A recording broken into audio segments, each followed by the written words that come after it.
25, 31. Ya estuvimos viendo la parte del cielo, ¿verdad? El aspecto del cielo en relación a las cosas de Dios, cómo es un lugar, ¿verdad? Real, no es una idea, no es una metáfora, no es lenguaje figurado. El cielo es un lugar específico de Dios. Está en un lugar invisible a nosotros, en una otra dimensión quizá, ¿verdad? Pero entendemos por la palabra de Dios que se trata de un lugar a donde un día nosotros también iremos. Vamos a estar juntamente con Él para siempre. Es una de las razones por las cuales Él vino al mundo a salvarnos y llevarnos con Él. Él ha preparado un lugar para nosotros, dice la Escritura, y un día vendrá y nos va a recoger y nos va a llevar. Ahora necesitamos ver la otra parte, o la contraparte, por así decirlo, y tiene que ver con el infierno. Y vamos a leer ahí en Mateo 25, 31 en adelante. Y vamos a ver los diferentes medios que usa Dios en su palabra para comunicarnos lo terrible que es este lugar. Porque es realmente terrible. Es un horror el infierno. Y es un lugar al cual Dios no quiere que vayamos, pero es un lugar que existe. Y en el proceso de ver sobre el infierno también vamos a estar entendiendo por qué existe, porque hay un lugar como el infierno. Mateo 25, 31 en adelante, vamos a ver uno de los versículos, digo uno porque hay varios, y vamos a leer aquí unos bastantes versículos para tener una idea y un buen contexto. Dice: cuando el Hijo del Hombre venga en su gloria, o sea, cuando Él regrese, y todos los santos ángeles con Él, entonces se sentará en su trono de gloria, y serán reunidas delante de Él todas las naciones, y apartará los unos de los otros, como aparta el pastor las ovejas de los cabritos, y pondrá las ovejas a su derecha y los cabritos a su izquierda. Entonces el Rey dirá a los de su derecha: venid, benditos de mi Padre, heredad el reino preparado para vosotros desde la fundación del mundo. Porque tuve hambre y me disteis de comer, y tuve sed y me disteis de beber. Fui forastero y me recogisteis. Estuve desnudo y me cubristeis. Enfermo y me visitasteis. En la cárcel y vinisteis a mí. Entonces los justos le responderán diciendo: Señor, cuando te vimos hambriento y te sustentamos, o sediento y te dimos de beber? Y cuando te vimos forastero y te recogimos, o desnudo y te cubrimos? ¿O cuando te vimos enfermo o en la cárcel y vinimos a ti? Y respondiendo el Rey les dirá: de cierto os digo que en cuanto lo hicisteis a uno de estos mis hermanos más pequeños, a mí me lo hicisteis. Entonces dirá también a los de la izquierda: apartaos de mí, malditos, al fuego eterno, preparado para el diablo y sus ángeles. Porque tuve hambre y no me disteis de comer, tuve sed y no me disteis de beber, fui forastero y no me recogisteis, estuve desnudo y no me cubristeis, enfermo y en la cárcel y no me visitasteis. Entonces también ellos le responderán diciendo: Señor, ¿cuándo te vimos hambriento, sediento, forastero, desnudo, enfermo o en la cárcel y no te servimos? Entonces le responderá diciendo: de cierto os digo que en cuanto no lo hicisteis a uno de estos más pequeños, tampoco a mí me lo hicisteis.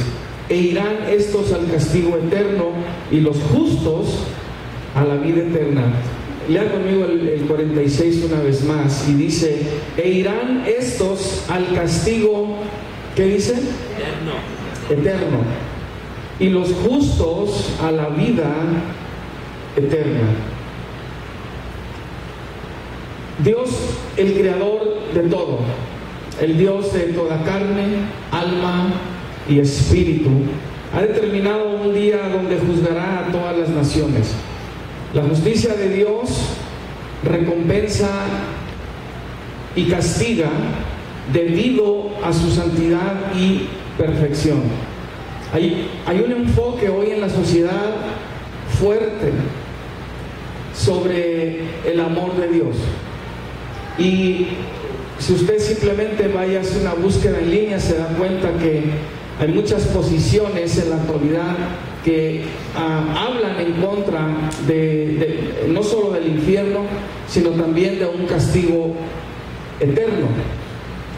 Y lo enfocan mucho en una justicia realmente que se usa un criterio, algo humanista, algo emocional, porque Dios es claro en su palabra en cuanto a la duración de este castigo, y es por una eternidad.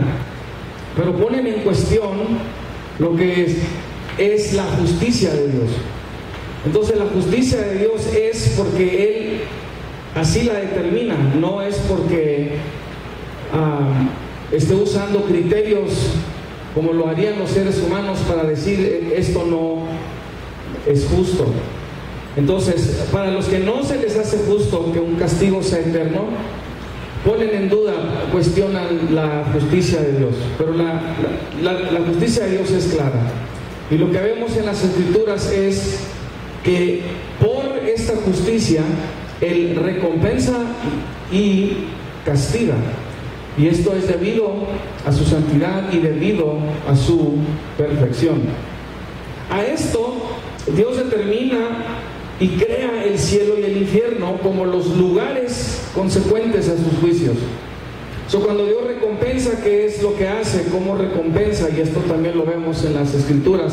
Y cuando castiga, ¿cómo castiga? Estoy hablando ya en cuanto a la eternidad. Y para esto está el cielo y para esto está el infierno. Estos están relacionados con recompensa y castigo respectivamente. Estos son los lugares que representan pues la vida eterna o la muerte eterna, inclusión o exclusión de Dios, paz eterna o tormento eterno. Ahora, porque estos dos lugares existen, la misión de Jesús es salvar al hombre del pecado que lo enemista contra Dios y lo condena al infierno. Toda persona que ahorita está en enemistad con Dios está ya condenada al infierno.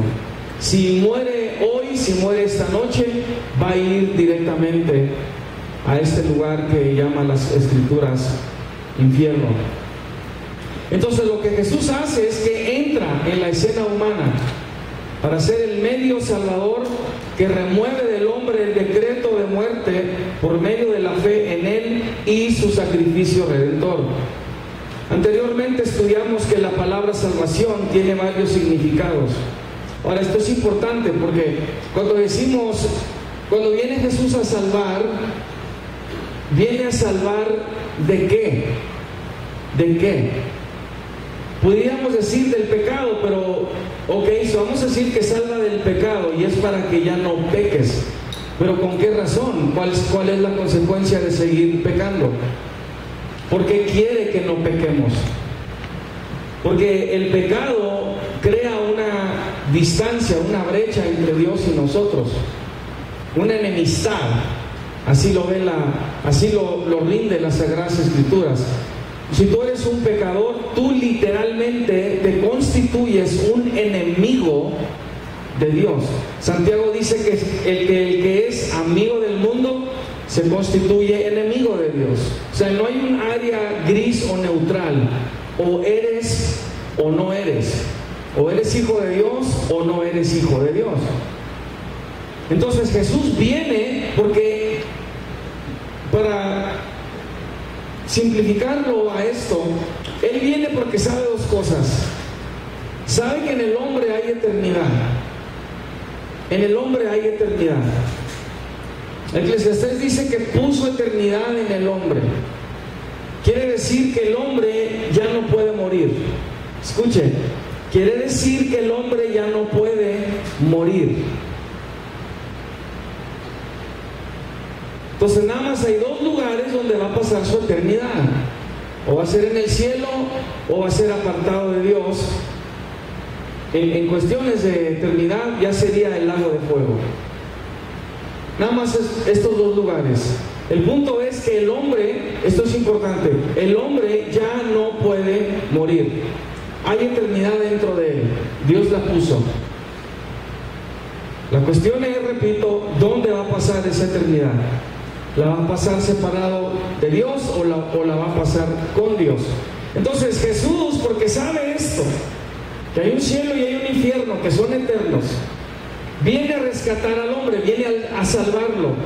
Viene a salvarlo porque Él sabe que el Padre un día va a llamar a las naciones a juicio, a todas. Va a tener a todo ser humano delante de Él. Entonces Jesús viene para salvarlo, literalmente, del Padre. Salvar de este juicio, salvar de esta ira. Y la forma en que el ser humano se posiciona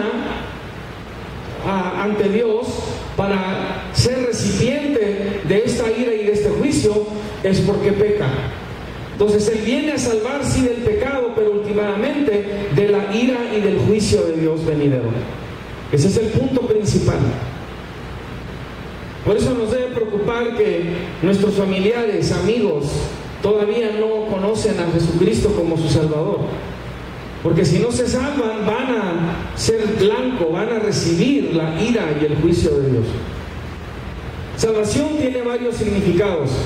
Es rescate, liberación, seguridad, salida, preservación, reconciliación. En su sentido amplio, la salvación puede significar recuperación, bienestar, remedio, redención o rescatar de la esclavitud mediante un precio. La salvación de Cristo Jesús incluye perdón, sanidad, restauración y la reconciliación con Dios.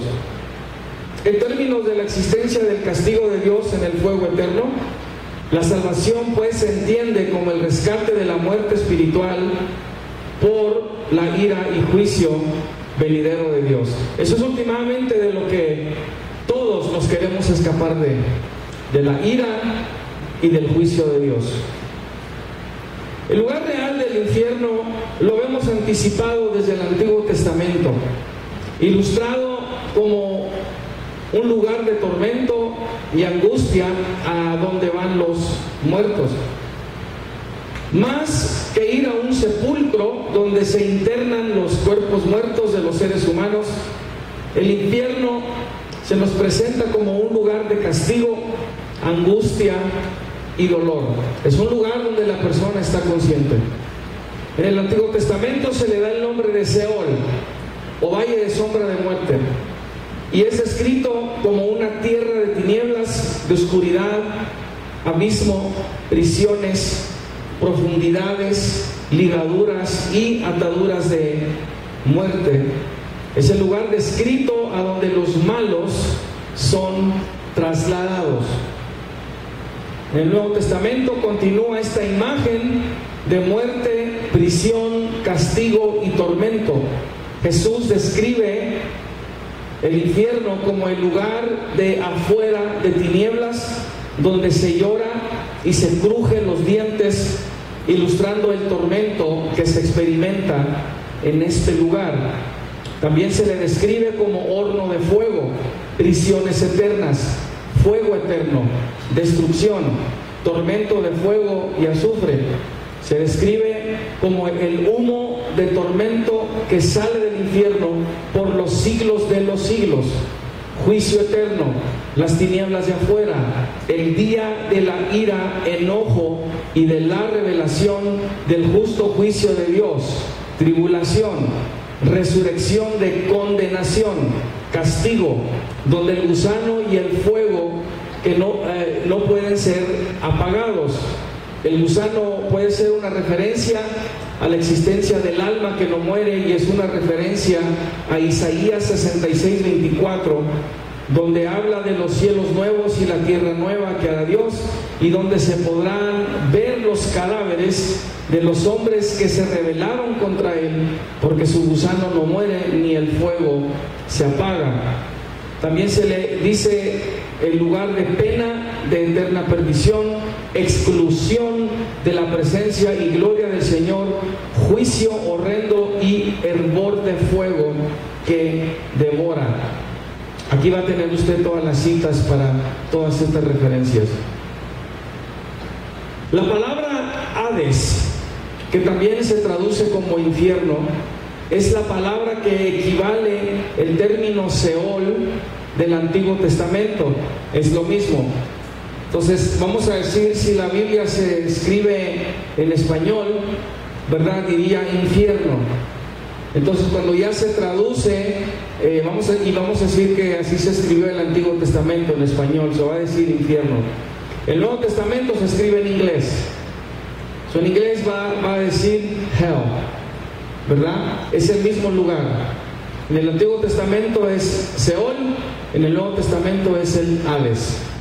Es el mismo lugar. Son sinónimos en otro lenguaje. Y carga con la misma idea de ser el lugar de los muertos, el sepulcro, tinieblas, prisiones, tormento y dolor. Usted puede leer Lucas 16, 19 en adelante para ver un ejemplo de esto del Hades, donde habla del rico y el mendigo Lázaro, ¿verdad? Él se va al paraíso, al cielo, y el rico termina en el Hades, en el infierno. El Nuevo Testamento usa la idea de la existencia de un lugar del más profundo nivel, o sea, lo más abajo, repito, usa esta idea para ilustrar el más profundo de los castigos que los pecadores pueden recibir, usando el concepto griego de un lugar que llamaban el Tártaro. El Tártaro. Entonces tenemos Seol del Antiguo Testamento, valle de sombra de muerte, y en el Nuevo Testamento ahora ya tenemos aquí el Hades y un uso. Digan conmigo, un uso, porque además se usa una vez del término Tártaro.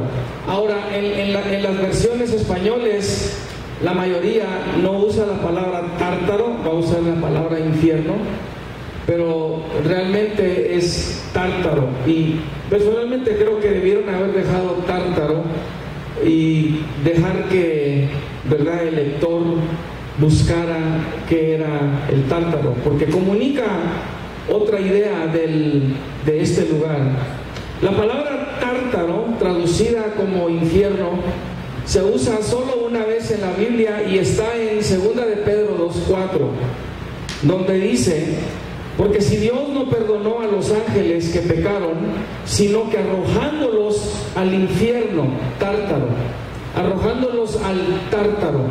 Eso, repito, en inglés, también en inglés o en español, puede que haya una que otra versión ahí por ahí que diga Tártaro, pero se traduce aquí infierno. Repito, es una idea aquí que se está usando para seguir comunicando más a fondo, con más descripción, que viene siendo el infierno, y se está usando este concepto del Tártaro.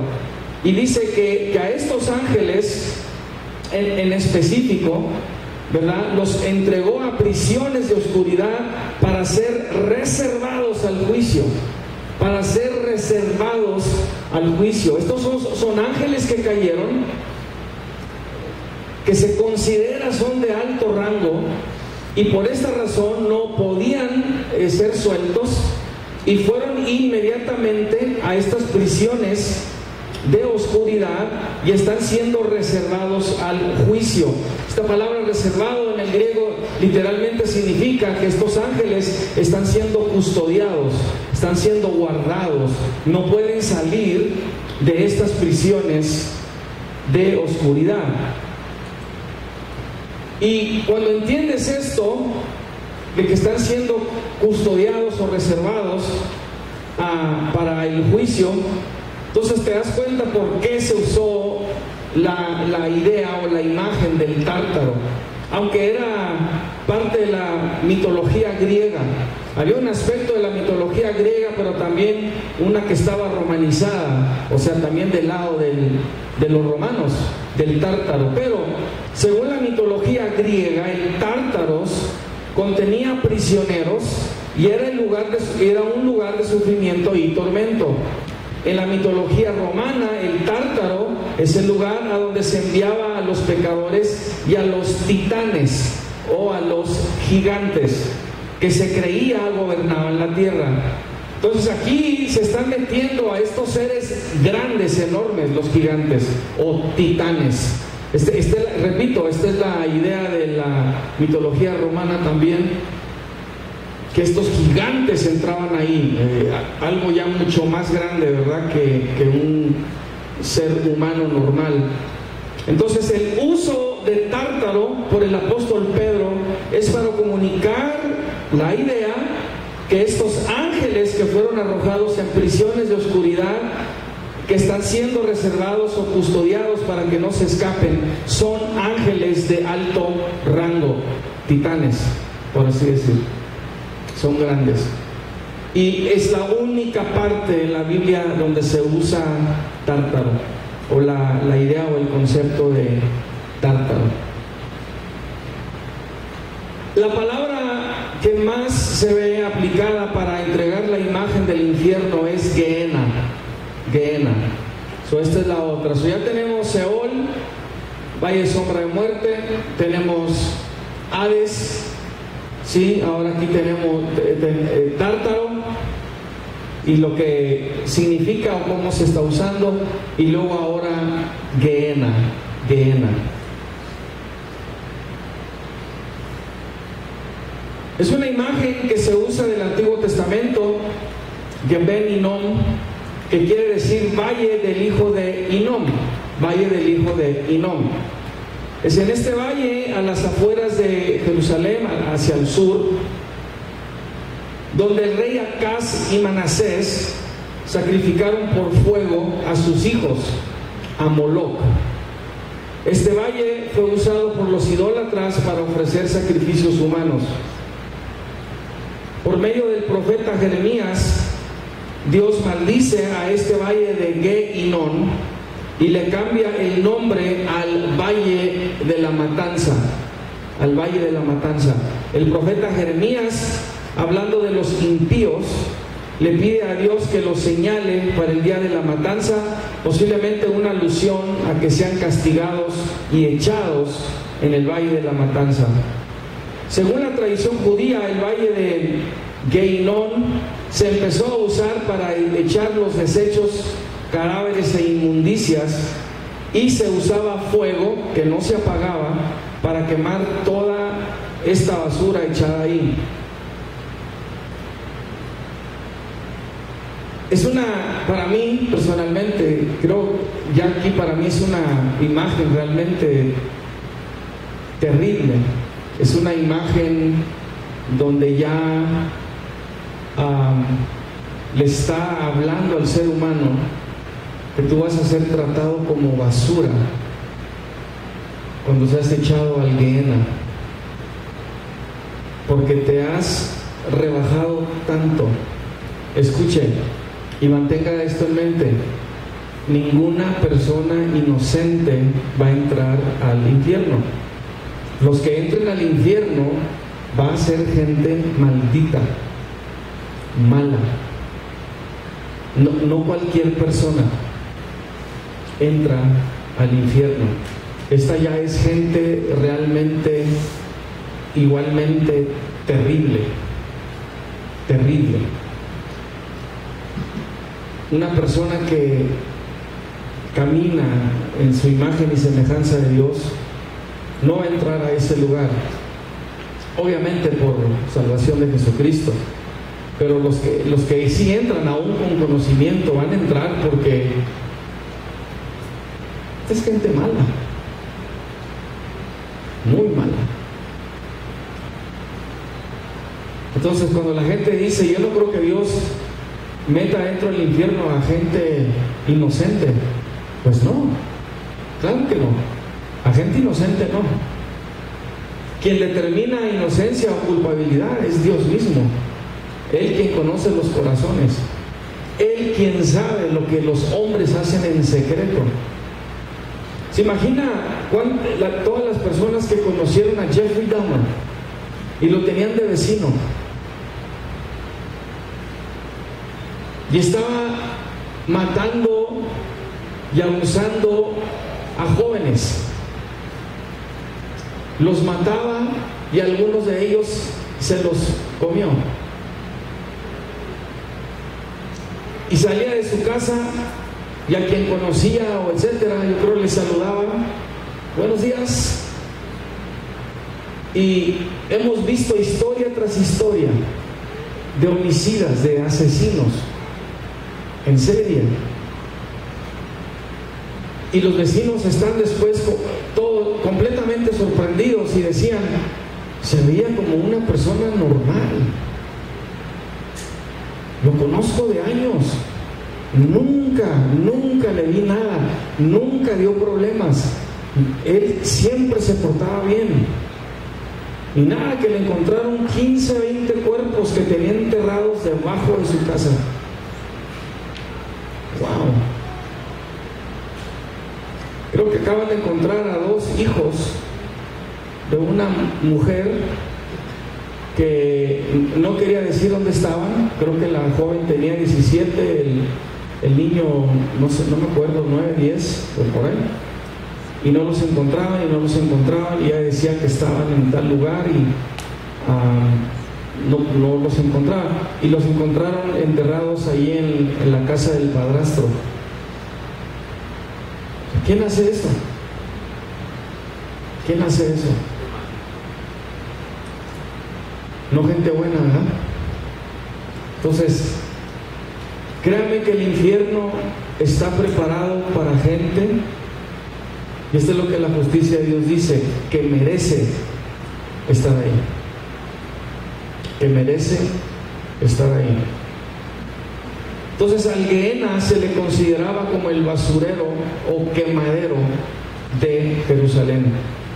De las imágenes del Gehenna se le advierte al hombre pecador con imágenes gráficas, vívidas y horrendas, que será echado como basura y desecho a este lugar de tormento donde el fuego donde el fuego no se apaga si es que muere separado de Dios.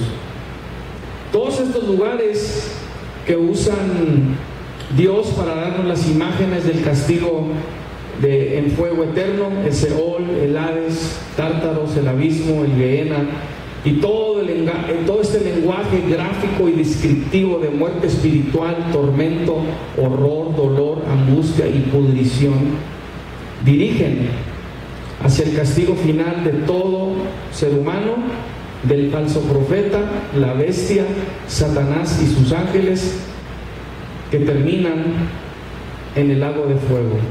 Interesantemente, la Biblia nos habla de que todos estos lugares, el Seol, el Hades, la muerte, todos estos son echados al lago de fuego. Entonces el infierno en sí no es la última parada, muerte. Hay 2 de la primera muerte. Entonces cuando uno muere por primera vez, entra ahí, al Hades, al infierno, al Gehenna.